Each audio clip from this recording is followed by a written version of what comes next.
আমি সারাদিন কিছু খাই নাই। এই ভিখারির বাচ্চা, এখানে 10 লক্ষ টাকা আছে, এই সবগুলা তোমার।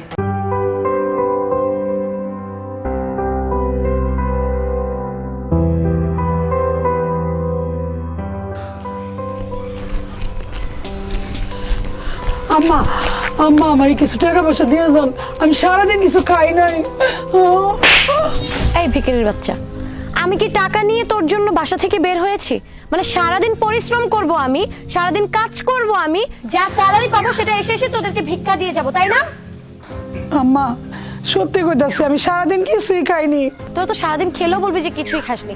আজকে খাওয়াবো, কালকে খাওয়াবো, আবার পরশুদিন আমারই কথা আটকাবি। এটা তো তোদের রক্তে রক্তে মিশে আছে। বলে না, ছোট লোকদেরকে বেশি মাথায় তুলতে হয় না, ছোট লোকদের এই একটাই স্বভাব। আম্মা দিয়ে যান না। এখনো বলতেছে আম্মা দিয়ে যান। আর এই, আমি তোর কোন জন্মের আম্মা লাগি রে? সারাদিন শুধু আম্মা আম্মা আম্মা আম্মা করিস, কাজ করে খেতে পারিস না? মানুষের বাসায় কাজ করলেও তো হয়, তাহলে আর মানুষের কাছে এভাবে হাত পাততে হবে না। তোর এই নোংরা হাত দিয়ে যে তুই আমাকে স্পর্শ করেছিস, আমার স্যালাড নষ্ট হয়ে যায়নি?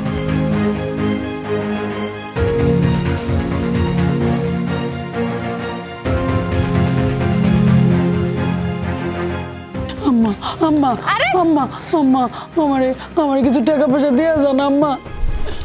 আরে বুড়ি, তুই খাবি না খাবি সেটাকে আমি দেখবো? আর আমি বাসা থেকে বেরিয়ে থেকে তোর জন্য টাকা নিয়ে একটা পার্টিতে যাচ্ছি, তুই আমার ড্রেসটাই নোংরা করে দিয়েছিস।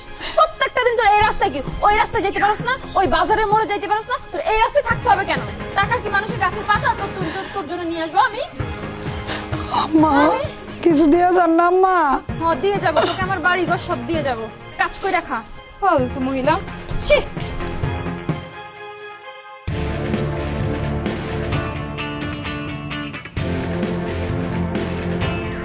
আব্বাজান আব্বাজান আমারে কিছু টাকা পয়সা দিয়ে যান আব্বাজান। না খাই রইছি। আমি কি তোমার জন্য টাকা নিয়েছি? আমার অফিসের সময় দিতেছে, কই দিয়েছে এইসব?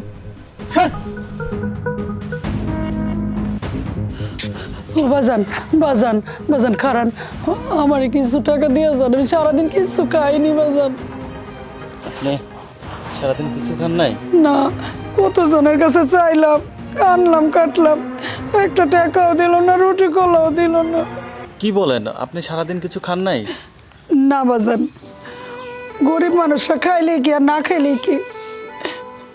হ্যাঁ গো, কি আমি কতজনের কাছে হাতে পায়ে ধরলাম, কানলাম কাটলাম, উল্টা আমার চরতাপড় মাইরা গেল, লাত্তি উষ্টা মাইরা গেল, কেউ আমার টাকা পয়সাও দিল না, খাওয়ানো দিল না। মাজনুনি, কোনো সমস্যা নেই, আপনি মন খারাপ করেন না। আমি ডিউটি শেষ করে খাবার খাইতে যাইতেছিলাম। আজকে আমি আর আপনি একসাথে খাবার খাবো। আমার মা হইলে কি একসাথে খাবার খাইতাম না? কি কও বাজান, তোমার খাওন তুমি আমারে খাওয়াইবা? হ, আমি আপনার খাওয়াই দিতেছি। আল্লাহ তোমার অনেক ভালো রাখো।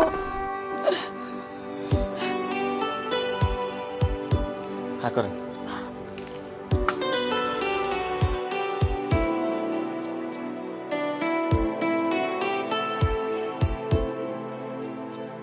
আর খাওয়াইতে হবে না।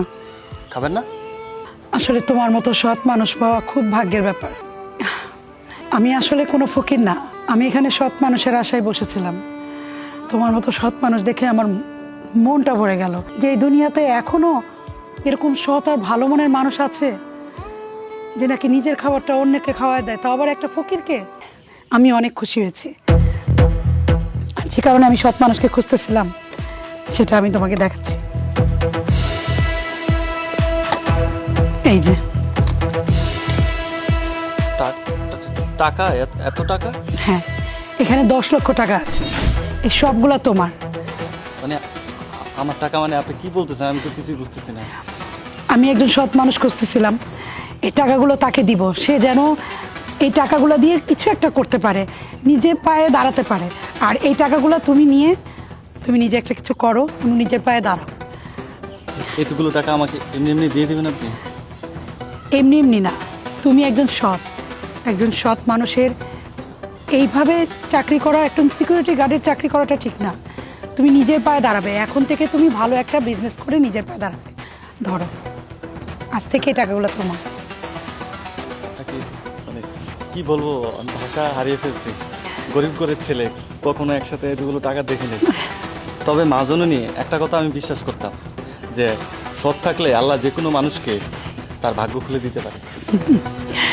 তোমার জন্য অনেক অনেক শুভকামনা রইল।